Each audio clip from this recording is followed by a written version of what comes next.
Hey guys, this is Colin from Blackjack Apprenticeship, joined with Joe748, and we have with us Goodyear, Kev, Andrea, and Rick. If you haven't already listened to Rick from Canada's podcast, definitely check that out. But for those who haven't heard it yet, can you give us a quick summary of how you guys formed this team? This is Rick, yeah. I started the team, 4 years ago I started. And then, just slowly, after getting the hang of it for myself, getting confident with myself, and equally importantly, growing up the bankroll, I started teaching trustworthy people in my life how to do it as well. And so that is who's joined with me today. Everyone here has been playing for a little bit over a year. But yeah, so this is 4 members of the total of 6 of us. So I'll have you introduce yourselves. Each say your name and then... For sure. So I'm Rick from Canada. I manage the Blackjack team. I'm Goodyear, and I've been playing for about a year. I've been playing full time. I'm Andrea, and I've been playing for about a year too. I'm Kev. I've been playing for about a year part-time. When Rick proposed this idea of banding together and forming this team, what were all of your guys' initial thoughts? Who started? Actually, who joined first? Yeah, so I'm Goodyear, and I joined first. And I remember I was living with Rick, and he quit his job. He was an equipment operator.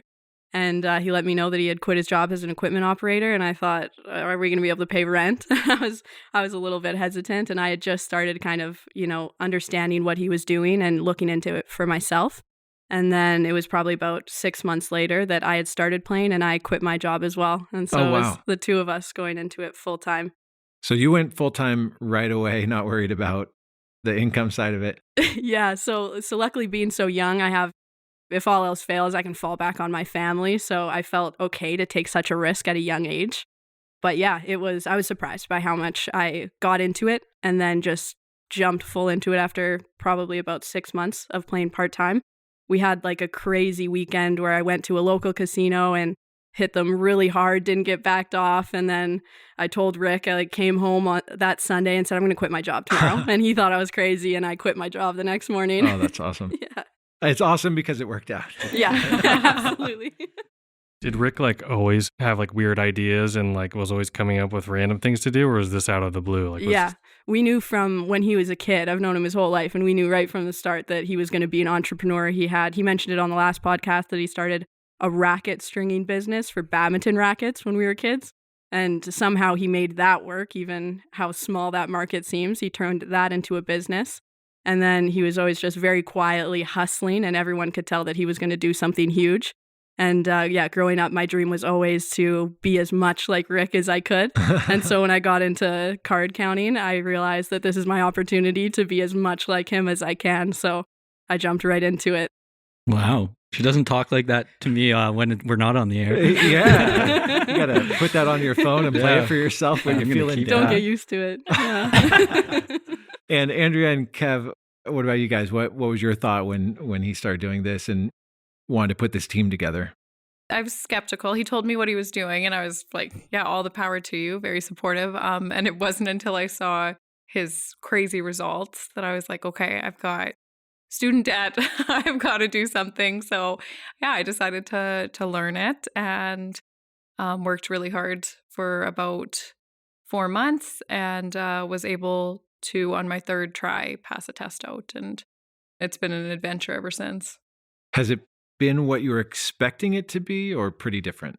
Pretty different. I thought when I started, the hard part would be learning how to count cards. And I'm realizing that was the easy part. And now it's, actually playing and being an advantage player and navigating casino management and all that. Yeah, absolutely. Especially at the stakes that you guys are playing. It's a whole other level of difficulty. Yeah, we were thrown in to the deep end too, since Rick bankrolled us, and we were able to play pretty high stakes, and that was a lot to get started with. And Kev? When I started, it was Andrea. Rick was teaching Andrea kind of how to play, and I wasn't really interested in it. Eventually, just as it was around me all the time, I was able to kind of get into it and start playing and practicing. And, after a few months, we ended up doing a team trip, and, I kind of got thrown into the deep end. I hadn't played at all, and we're spreading pretty big on a large bankroll. So my first casino that I stopped at, it was down in San Diego. Drove down there and I lost almost 19K first session. And I called him and I'm like, Rick, I can't do this. I'm not good at it. I suck. I can't count cards. And he gave me that reassurance and just stayed with it. And by the next day I was up 8K. So, I mean, it was, the swings was the hardest thing for me to get used to. Yeah, but it's been great. It's been a fun ride. It's something completely different for myself. I work full time, and just to do something like this, take vacation and go on these trips, try to make a little more money. It's been awesome. That's great. And it's actually not very common that something like this works. I tried to get my best friend into card counting. When I got into it, we had this local game that during certain hours had an edge off the top. You just flat bet 3 spots at 200. 200 was the table max. So we give him $20,000 to go play it. And he calls me and he's like, Colin, I lost 10,000. I lost my nerve. I went to the bathroom. I threw up and I left the casino. He's like, I can't do it. And he just never played again after that. Like, it takes a unique person that actually can do it. And then you guys all knew each other and all have the personality is pretty rare. Honestly, I don't think that I would have done it had it not been for like the support from Rick and everything like that. Being through it, he dealt with the ups and downs between him and the first person he brought on. Had a huge downswing. So just to hear the experiences, it helped a lot for me, especially losing that big session right off the beginning. And did Goodyear, Andrea, Kev, did you guys have gambling experience, or was it totally new, like the chips and the hand signals? No clue. Never. Learning right from fresh. Yeah. I've never played blackjack before. Was that a hurdle? Because we had that with the church team. We take friends from church or from, childhood or whatever, and they weren't used to even just dealing with the cash or dealing with casinos. What was that like to go from no casino experience to high stakes blackjack? Yeah, it felt like something out of a movie, for sure.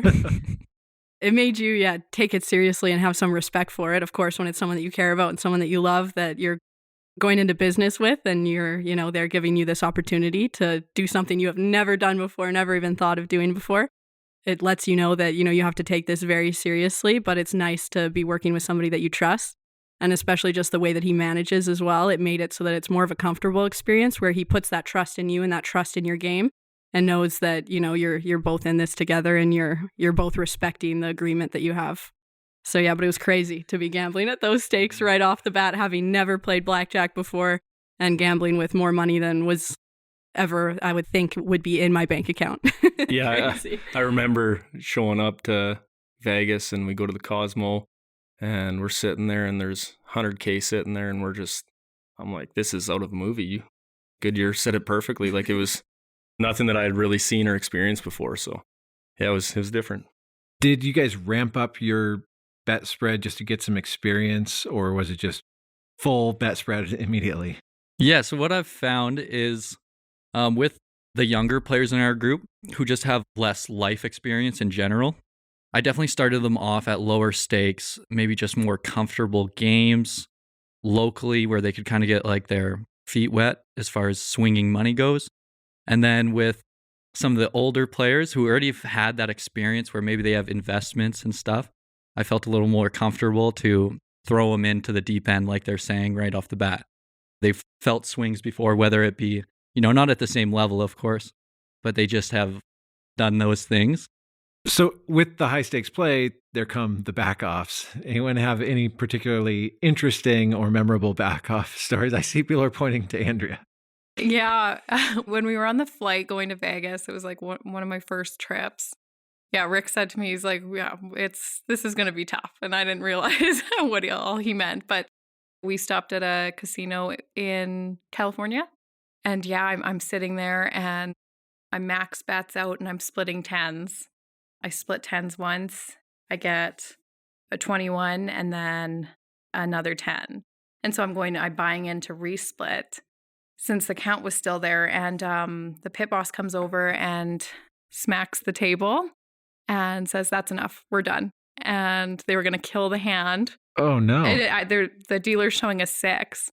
She says, we're going to push your money back. And I was like, no. I won that. Like, that's the worst I can do is push on that. I was like, that's crazy. If I would have lost right away, you guys would have taken my money. I was like, is that how you do business here? And she was like caught off guard that I was kind of standing up for myself. So I was like, I took a picture of this hand. I'm going to post it on social media and let people know you guys don't pay out. And she's like, just give me a second. I'm going to call my boss. I sat there for about like an hour before he comes down. Like this dealer says, she's like, I've never held a deck for this long. And yeah, I felt bad for her, but I wasn't going to let her go. So another pit boss comes down. He's like, okay, here's what we're going to do. We're going to let you finish out the hand, but no more doubling and splitting. We're just going to finish this out. I was still going to push it, but Rick said we better not. And so he's like, yeah, that's fine. We'll play it out. I was like, okay, yeah. So we play it out. They give me the money back. I'm not allowed to resplit 10. So I just stand. And then I think I tucked a 13. So at this point I had about $4,500 on the table, and the dealer has a 6, flips an 8, and pulls out a face to bust. And like, that was no one celebrated. We were dead quiet. Everyone's watching, like the whole casino's quiet. Like, and yeah, one of the pit boss just color her up, get her out of here. And yeah, so I colored up, and I don't even think I was like up at that spot. Oh, wow. I left up like $100 or something. I just thought like, wow, this is crooked. Like, you've got to fight for it. And so that caught me off guard, and I tried to act tough, but I was sitting there shaking the whole time. And Sure. So that was a good introduction to how competitive casinos are, because you really don't know until you experience it for yourself. You can tell someone how competitive these guys are, but until you experience it, for everyone in our team, that's been their experience, has just been, you don't know until you do it for real. Was this at a California card room, or was it a tribal California? Tribal. And so that too, we were worried, okay, now we have to deal with tribal authorities if they don't pay out and stuff. So it was kind of just like, we want to finish this up as quick as possible and get out of here before it turns sour. So yeah, but good for you you're getting backed off anyway. And you had a huge positive EV hand, and it's just wrong for them to kill it. Those aren't the rules. So good for you to stand up for yourself. Any other memorable back-off stories? Well, I think that Andrea has the second best one as well. I don't think any of mine top that. I've just had them, if I laugh upon back-off. Usually I'm kind of like giggling. If they bring 5 security guards, I'll like make a joke of like, did they describe me to you before they sent you or no? And they don't really like that. So mine are just, a little sass back and forth between the two. But Andrea's got probably the second best story as well. Yeah, so I seem to have interesting back-offs. This was in Canada, and this casino was just super frustrated at back-off. I don't know. I think it was because I was like the last one to go on our team. So then they were just pissed, right? Like they knew, okay, this is a team thing, and they just had enough of us. So I got the brunt of that. So they come up to me and, would you come with me, miss? And I had taken my ID from, I'm going to cash out at the cage, and took the ID. She paid me. And so he's got my ID and he's walking away. And so I have to follow these 2 pit bosses. And we go around to the very back of the casino, and he scans a room, and the door opens, and it's just me and these guys, and I've got a bunch of cash. And I was like, I'm not going in there. And I was like, I'm like a small woman. I'm not about to go in this back room with you guys. Sorry. And so they were reasonable about it. He's like, yeah, that's understandable. But followed me out, gave me my ID back. But on the way out, then I go, this was probably my mistake. I should have just left the casino, but we were staying at this casino. So I go around to the hotel area. He comes over. He's like, no. Like, you have to get out now. And I was like, my stuff is like in the hotel room. Like, we paid to stay here. And he's like, no, you're trespassed. And like, he says, don't worry, we'll throw it out the window. Yeah. What? Yeah, pretty much. And so then he's just like, just wanted an altercation, right? Like, and I wasn't giving it to him. But yeah, that was the first time where I was like, wow, like, you guys are really competitive, and like, this money is coming out of your paycheck or something. Yeah, seriously. Yeah, so the poor casino. Yeah, so I leave and I go sit at a Starbucks, and I was like, okay, you got to get everything out of that hotel room. They're coming with a SWAT team to clear it out or something. So I called Rick, and yeah, he grabbed all of our stuff and came down. Security came up to me as I was sitting at Starbucks, and he was like, I'm so sorry. I've never seen them be that rude to anyone. And wow. Yeah, so some people see this and think, wow, that's crazy. And it was interesting. I thought Canadians were supposed to be polite and nicer than people in the US. Some of the worst situations we've ever had with casinos happened in Canada. Speaking of that, well, I guess in British Columbia, have you guys had like the province-wide trespass thrown at you at all, like the year long or several years long? Yeah. So after that exact occasion, I got a letter in the mail saying I was trespassed for 5 years. Oh wow, I only got 5? 3. You must have did something really bad. 5 years. And that was a So- different province than BC. So that was on the other side of the country. In BC, I've played there, and it seems to just be a year now. Like, that's the most I've gotten is a year in BC. So I can probably go back. Do you guys play rated, actually? For the most part, we play unrated. And then if we get to the point where we CTR, we play rated Okay. until the back off comes. There's some situations where you'll play rated as well. But for the most part, it's unrated until we CTR. And then what we do is, ask for our player's card. Or for a session where we weren't even playing rated, since we are in OSN and we've all been in OSN for a bit, after we get backed off, we ask them to like make us a player's card and enter that session on there because we want the comps and we want the win-loss. Okay, so that's what I was getting at. What are the best comps you guys have received? Anything memorable? Vegas is always great for comps because we haven't paid for a hotel room in Vegas for a couple of years at least. And you get to like stay at the nicer places. So that's awesome. We're doing that for this whole week. We're just getting comped rooms. But other than that, like no amazing comps. I mean, match plays. I've gotten some big match plays where it was like, the biggest I got was 1,500 in match play. So that's like worth like $700 in EV or something if you try and do it good. And so that's awesome. I've been getting sent cruises lately. That's cool. I don't know if I'd ever take one. Wouldn't gamble on one probably. I think there's a lot of half shoes on there. But yeah, maybe I'll go on a cruise one of these days. You should go on at least one of them because I used to get all these free flights and we never took them up, and now I get nothing. Like I haven't done anything in 10 years, and I'm like, give me a free flight. Come on, guys. Yeah. Checks the mail every day. Yeah. I get some free flights and hotel stays in the mail every now and then, but the credits are nice too. You can try to keep expenses low on these trips. Yeah, good point. Yeah. We've gotten some wicked credits. So we just ball out on breakfast or something before we all start the day, right? We just have like a team breakfast and just go crazy. So that's fun. Any show tickets? No, not enough time for that. Yeah, we don't We do a wanna ton get of here fun and things. get out. Yeah. For Get like the back first home. time ever, we went to a Top Golf on nice, this yeah. trip. So we took time off and we all went to a Top Golf. So that was fun. That felt It illegal. was rare to have do fun. on one of these trips to have fun. Yeah. Normally Yeah. you're carrying money. You want to get there and you want to get as many hours in, generate as much EV, and then get home to family. Yeah. Well, my wife was only motivated by the comps. Yeah. So she would work really hard to get the comps and then wanted to do the shows or whatever, all that stuff. So, and you guys recently just crossed the $1 million mark as a team. Hopefully you're still above it. Yeah. So we got there and then I think we teetered below and I think we're back above it now. Nice. Well then, Yeah. Congratulations. Thank you. Yeah. How long did that take as a team to cross that? Yeah. So it's really picked up within the last 2 years. We've made probably 90% of that in the last 2 years. But yeah, overall, I've been playing for 4.5 years, something like that. Yeah. So it was 4.5 years really to get it to that point. Like the first couple of years, it was just Rick, and then he brought one more on for about a year. And the other 4 members of the team have only been playing for about a year now. Yeah. So the viewers that are listening and know the grind in the beginning, it's like that first 100K might take as long to get as maybe the next 500 or even 1 million.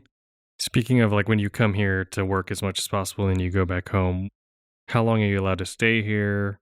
And when you work here, how do you handle like the income coming in back home to Canada? Like how does all that work?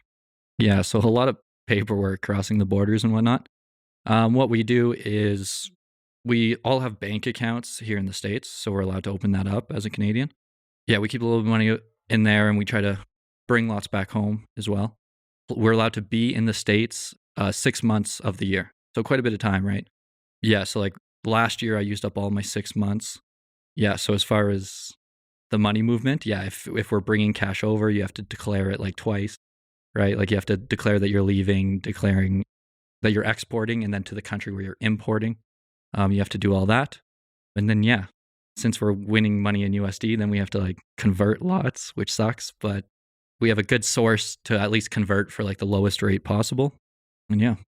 When you said 6 months, are you saying like they only allow you to have 6 months out of that year? Or is it 6 months continuous in a row? Like could you do 6 months, go home to Canada for a day and then come back and do another 6 months? Like, It's 6 months per calendar year. Oh, wow. Yeah. That's less than I thought.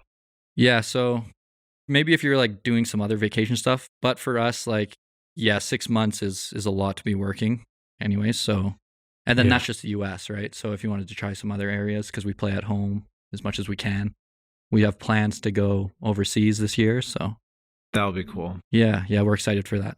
You're limited by 6 months. I was just looking at his stat. He shared the stat one time that he worked like 130 days out of like a third of the year. Yeah. When he was playing full time to win several $100,000. Like no one's working more than Right. no one wants to be counting cards more than 6 months in the US. 6 months. Yeah. If you do like 6 1-month long trips, yeah, that's That's a lot. We can't all work as hard as Joe748. Yeah, why aren't you guys working more? Yeah, 6 months is good for me. I hope that Rick doesn't adopt your mindset. No, his mindset was one out of every 3 days, but high expectations for you guys. So what about the relational aspect? Have you guys had any tough losing streaks where things felt tenuous or just like different, I don't know, personalities or approaches, or because you're all so nice? It doesn't work We're out? Canadians. The nice ones. like I talk about this often, like the money that we've made as a team is great, but then the camaraderie and just growing, because you have to trust each other so well, right?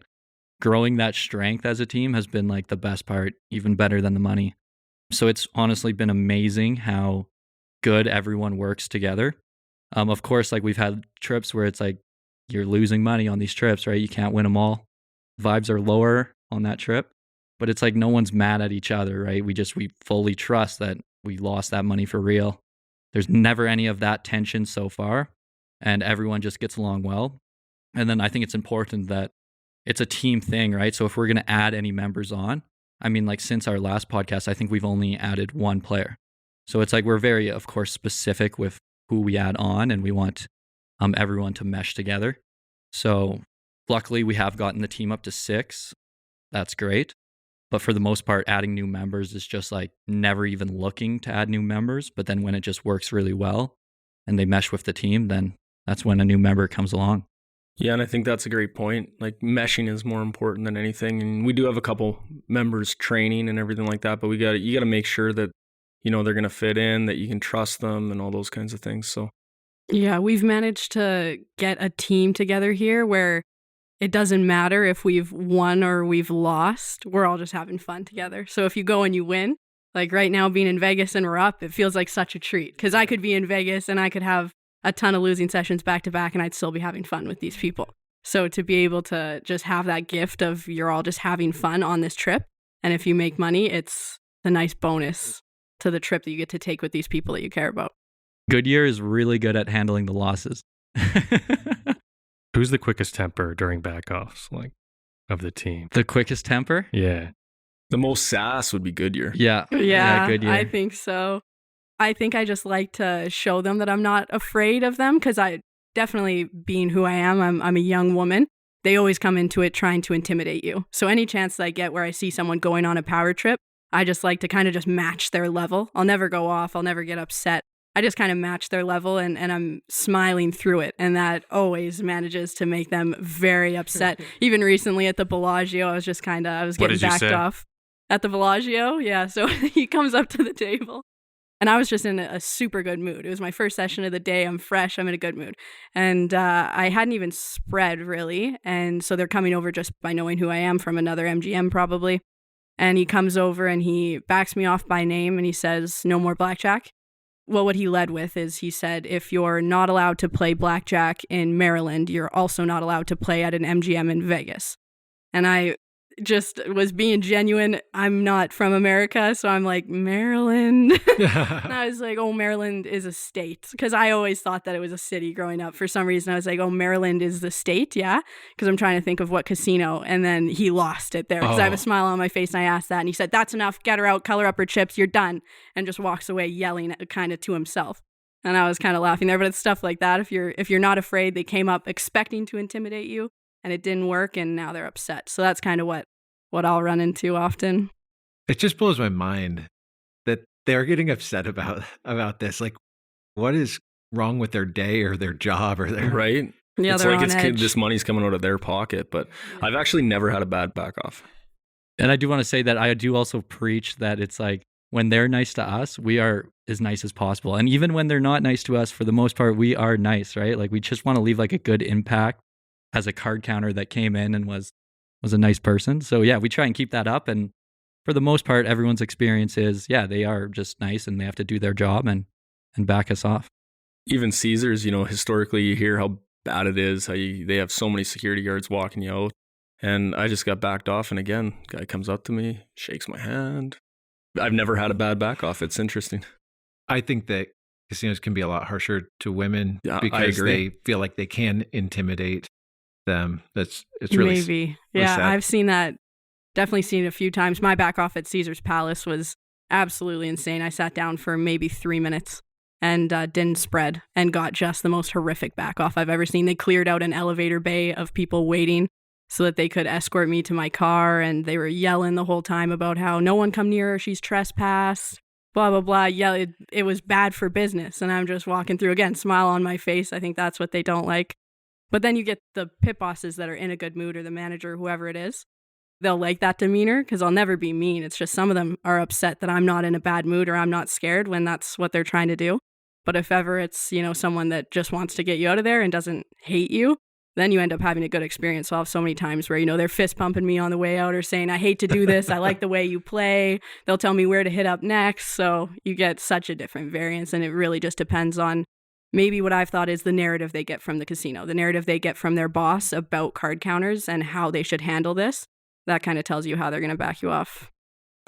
I was going to bring it back to what you guys were talking about as far as getting along, having fun together. I think that that's an undervalued thing. I've been around a lot of teams, and most of them don't last very long because it's about money. It's just about money.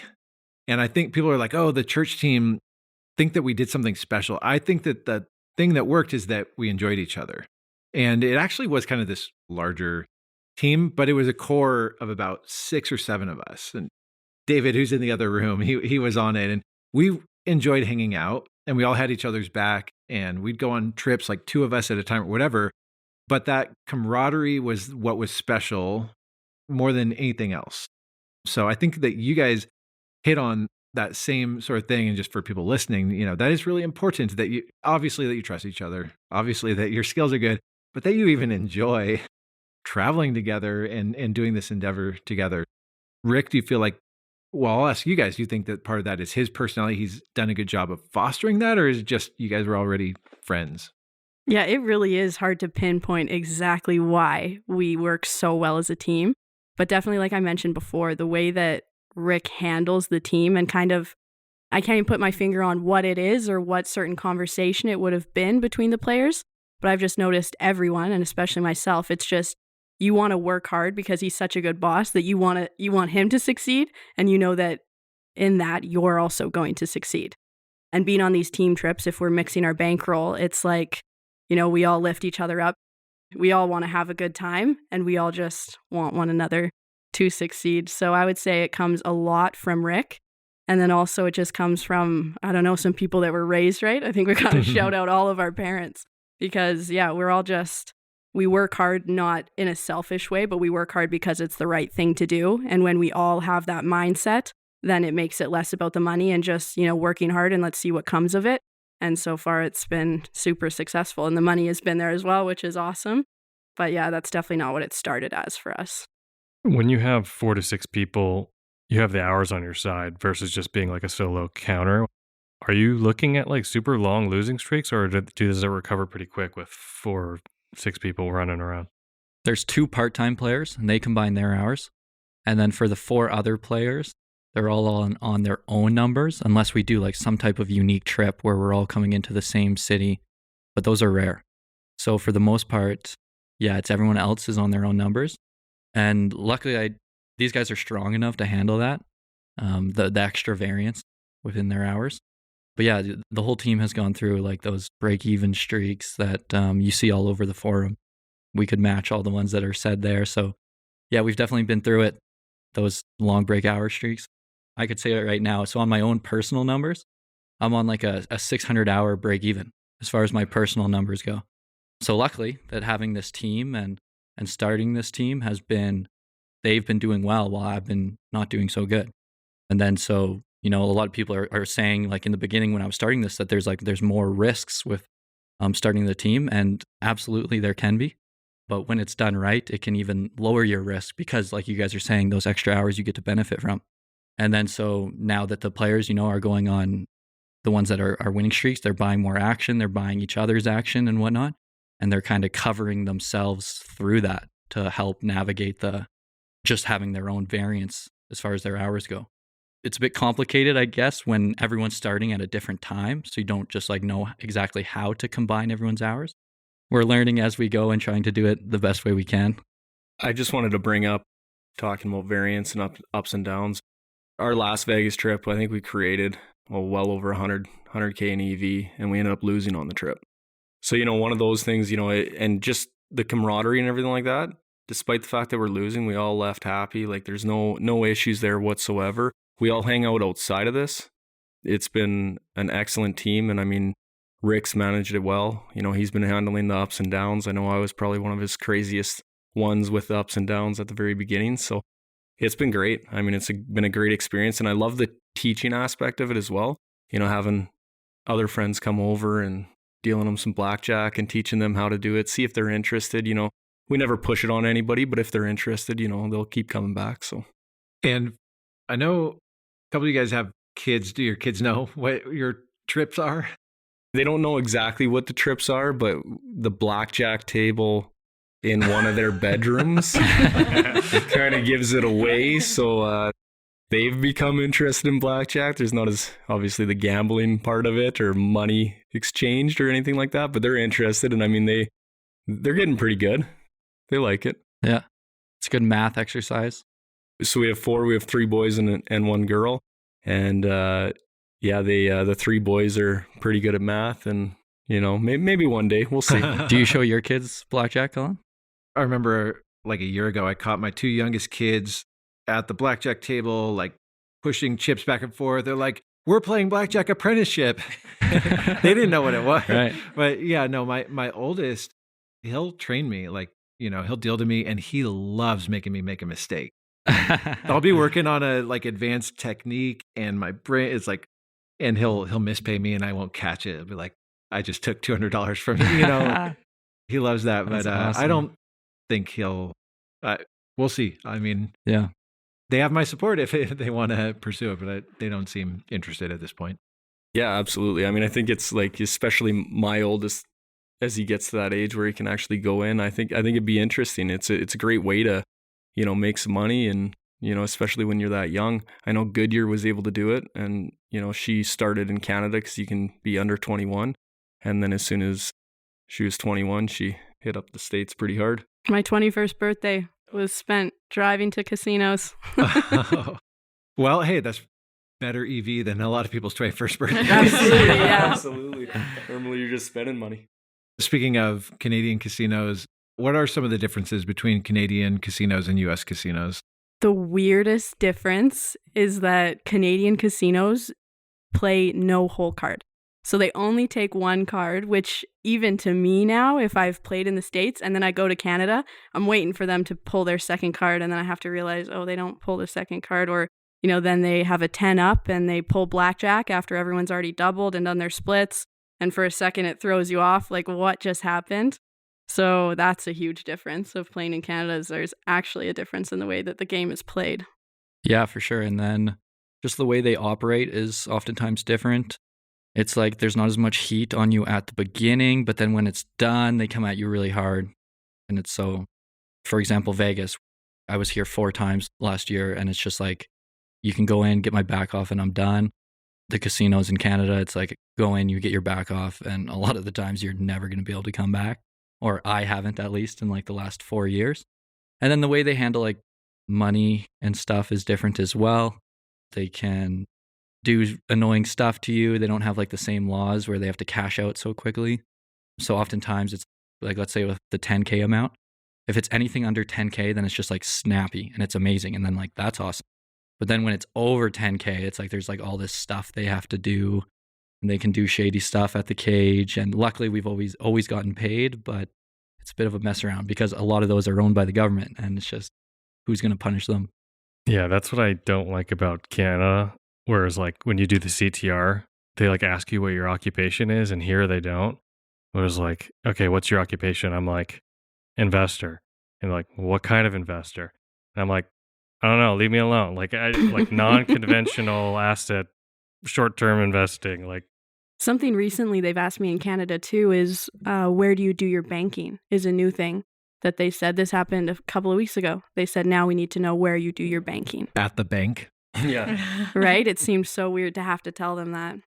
That does seem very weird. Are there any things that when you are on a trip to the U.S. you look forward to that the U.S. has that Canada doesn't? Your guys' gas stations are wiggin'. Love your guys' gas stations. What about them? The weather, it's always just warmer as we drive, right? So as we're driving down, it's just like you're peeling off like a layer every 6 hours. And That's true. Your skin gets nicer. Something Rick and I have both noticed is just like there's no redness in your skin. Yeah. There's more moisture in the air here. our That climate's is so so dry lovely. that when you spend freedom, baby. Yeah.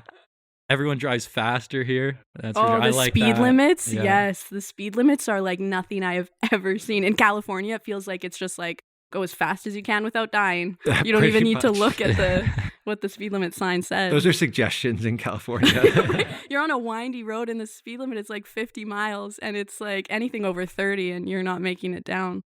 But yeah, I've loved my time in the States, like coming down. And sometimes half the fun is you're in a city where you're just like, oh, this is like not the nicest, right? And that's fun too. And then you go to a city and you really enjoy it. And you're like, wow, this is like such a cool place. I could see why people live here. So getting to experience the places you really like, and then getting to experience the places you're like, I would never come here just for vacation or whatever. Both those are fun once you're done the experience and you can look back at it. And What about on the flip side? Is there anything that you're down here for a bit and you're like, oh my gosh, so nice being back to whatever, Yeah, fill in the blank? the safety of it. So I think we probably take it for granted, like the safety of being back home is what I mean. So once you do cross the border and you have your money and everything went well, you just feel like a relief that it's like, oh, I'm in like the low crime area again. that was something to say. Is that me? But- 'Cause for me, it's like, it's no, you definitely feel safer when you're at home. Like the culture is exactly what you're expecting. So I think Yeah. that's what Rick means more than anything else. yeah, but maybe it's that came definitely off across as mean, I don't- but No, we I'm love just you looking at guys. the We didn't numbers. mean I'm that. too like No. logistical that, and it's not going to be, there's plenty of safe places in the States, right? But we play all of them. So like, we don't just play like the safe places. I think We've you been guys to can agree Chicago. that there are some places in the States that you got to watch your back at for Yeah. sure, more so than when we're back home. We might have to revoke Rick's citizenship though because he didn't say the obvious answer, which was Tim Hortons. That's what I Okay. Yeah, look forward yeah. to. I I get was gonna across say, the like, border. gravy on your fries or... I was worried Yeah. about my safety, and Goodyear's worried about good coffee. That's what, the what do you dynamic. have against Dunkin' Donuts? I mean, what's Oh, yeah. stop. What don't I have against Dunkin' Donuts? And the sugar, the amount of sugar yeah, in there. it's so sweet. Everything is so sweet. We here, Tim love our Hortons. sugar. Yeah, we can tell. Or cheese. Y'all love cheese. I can That's tell. true. I ordered a breakfast burrito and then it's just covered in cheese and you can't even hold it. And I was like, oh, take me back to Canada. Yeah. Yeah, I've had that too, where you order something and it's like a pickup food, but then it's covered in cheese, and you're like, I got to come at this with a fork and knife now. Or what's like the weirdest casino you've all been to that you can remember? Just a strange place. Oh, I've been to a casino in Washington. it's Washington State, right? Yeah, Washington State. And I walk in, and our bet spread, like we've mentioned, is pretty aggressive. And I walk into this place, and immediately I knew that I probably shouldn't even sit down. There was 5 tables in a room, no slots, just 5 tables in a room. And I'm looking around. I don't even know. The cage is like got tiki sticks as bars across. It's pretty much like a steakhouse, right? That has blackjack there. Yeah, that seems people are coming in there for food. No one's coming in there to gamble. And the table limit was 200 and no doubling on anything except for 10 and 11. Yeah, they let me sit there for 12 hours. I'm thinking to myself, who's going to back me off in here? It's one timid pit boss. She opened this table for me because I'm their only customer. And she's just so timid and so sweet and doesn't speak amazing English. And I'm wondering who in here is going to be able to back me off. And I sat there for 6 hours and I beat them for $12K. And that was one I didn't think that they could afford. They kept filling the tray. They kept bringing chips, and $100 chips are their biggest chips. So I have $12K in front of me in $100 chips. And they, at one point, they're paying me out in $5 chips because they're out. And they still haven't backed me off. And I'm tipping the dealers like nobody's business because I don't think they have a job tomorrow. And it was a tote casino. And I just felt terrible. And then at the cash out too, they gave me those trays that you put your chips in. Yeah. They gave me those, and I took that to this cage that was just like nothing you've ever seen. And the way they looked at me, I didn't think they'd be able to pay me out, and they did. Yeah, and she backed me off very nicely. She came over and she's like, "Please, please don't play blackjack anymore." That was how the back off. Okay. And I felt so We can bleep it out, but I have to know the name of the casino. It's in Washington, Oh. tiny little. It's on our Instagram. If you go look at our Instagram, Okay. we have a video where they're splashing $100 chips and paying me out. Maybe it was a $300 maximum. Yeah. And on Double Deck, and that was the casino. Yeah. Was it Tacoma Chinese. or in Tukwila? The Chinese one. Was it by the mall? Red. Yeah. It wasn't the one in Lakewood. Okay, yeah. It was yes. kind of like you drive up to it up a little Yeah, hill. It's kind of in the middle of Is that where nowhere. you I'm guys did trying to remember. That's where the Baccarat? thing Yeah, was, yeah. Oh, yeah. I took a video at the table because I didn't even think they had surveillance. Like, far enough through, we needed content for our Instagram. And I was like, I'm going to take a video of the table because I don't think that they have surveillance Well, to I get think me I in lasted trouble. about 15 minutes there, so. Really? Wow. And that was... You walked in an hour after Goodyear. Yeah, they went, please, no. That was probably 5 years ago, so. That's so funny. Yeah, that shocked me because I was just, it didn't seem like they were equipped even at all to handle a card counter coming in. That's not the only Washington chain that has palm trees inside. So that was Caribbean. I was thinking about, yeah, it could have been Caribbean, but I don't know about Tiki. They love palm trees inside. The strangest experience I've had at a casino was a brand new opening casino, and everyone was extremely green. They were new to the scene. It's like they were just working on a casino, and it was just the strangest dynamic. No one could spot a spread, so that was amazing for me. I was just getting treated like royalty because I was like the big better in this like very small town. And just the way they were doing things was like, yes, they were like brand new. And I got to play that one for a while, and they just comped me everything for a long time. And yeah, that was amazing. And then so they would have like one manager that like you could tell when she walked in, she really knew what she was doing. And she came in and you could tell she was there to like train everyone. So when she would walk in, and I was like, okay. And I actually had recognized her from playing at her real casino. So she comes in and I'm like mid-shoe and big bets are out there. And I'm like, okay, this is going to be interesting. This could be it.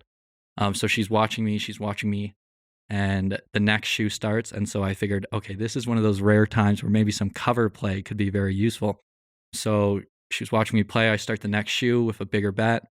I'm just swinging back and forth. Luckily, it didn't cost me too much in AV. It was just kind of like break even for a while. And then she walks out of the pit. I heard her talk to somebody, and it's like they had her come in to evaluate the play. And it was like she gave me the green light and then left. That is the best feeling. Yeah, so I was still scared that she might like go up to surveillance or something and like continue watching me. So I stopped for that day, and then just like would like be peeking throughout the day. I would come down from my hotel room and be checking out the tables to see if she was gone, and then I would just wait till she left and just play. So yeah, I lasted like 3 weeks at one casino. It was awesome. That's amazing. Yeah, you get that green light, and it just feels like, I can do whatever I want here. Yeah. Until they, Yeah, until eventually it they comes break. to an end. Yeah. But even after like 1,000 hours of play or thousands of hours of play, you're still able to find that one spot where you get to sit and grind. And that's nice for the Yeah. rest of the team to know as well, because everyone always worries about longevity of this line of work. So it's nice to know that you can still find Yeah. somewhere to camp. Like that was this year. So as like the experienced players know that like some areas just go really crappy that used to be good. And then the opposite, some places that were just so sweaty, all of a sudden something changes and it's like, wow, this spot's good again. Like, let's go here. So it's just a constant cycle, I've found. Yeah, it's been the exact same for years. Me and Colin we've had that whole debate or think it's going to maybe one day change. It seems to just be the same still. Yeah. But with the team, like as far as surveillance and databases go, how early did they link you all together, or have they even linked you yet, do you think? So it's kind of funny the way we've seen it. It's like some of us are linked together. I'm linked with some people that are, I have no idea who they are. And then it seems like, so some casinos have like their own idea of who they think is like with our team. And they like don't put that on OSN. And then other casinos really have no idea. So it's like impossible to predict where their head is at. It's like, so I've been playing the longest and I can play at some major chains more than like my teammates who have only played 3 months, but like ran hot at that casino. So yeah, trying to like predict what kind of time you're going to get at this casino is like just impossible. And that's like the cycle we were talking about where it's like you guys know when you like send someone to a sweaty casino and then all of a sudden they're like 12 hours in and you're like, what is going on here? I think it's just the variance of people, you know, like there's variance within the hours of play, not just the AV. You know, I've got probably half a dozen people listed as associates of mine that I have no idea who they are in my profile. Right. But my favorite is JC. He helps out at our boot camps. It's pictures of someone that's not him on his profile. It's like, oh, he's also a white guy with a hat, but it's not the same white guy with a hat. That's hilarious. I don't know if we should keep this in, but we'll just let someone else be the judge. So someone who came to a boot camp, their significant other was playing and they got updated and they were unidentified the whole time. So they never played rated. And then they finally attached the name to it. And the name was the name of a surveillance agent. So either the surveillance agent put down the wrong form when they were filling out the update to be like, oh, your name, you know, the upload you're doing, and they just put their own name for this person accidentally, or they just think that it's a surveillance agent walking around like counting cards. Yeah. Well, hopefully the surveillance agent doesn't become an AP. Does it seem like any member of the team gets backed off faster than other people, or is it pretty random? No, it's not you. So, Andrea gets the mic at the worst times. I go in after Goodyear and we look too much alike and people will be like, we just kicked you out. And I'm like, no, you didn't. That wasn't me. Yeah, we don't look that similar, but enough that the casino, because you rarely see a female card counter. So female card counter, dark hair, and then they go, yep, that's her. Yeah. And so I think that actually is why, because it just seems to have worked out that I'll play somewhere first. And like we said, sometimes if someone's going to give sass, it's going to be me.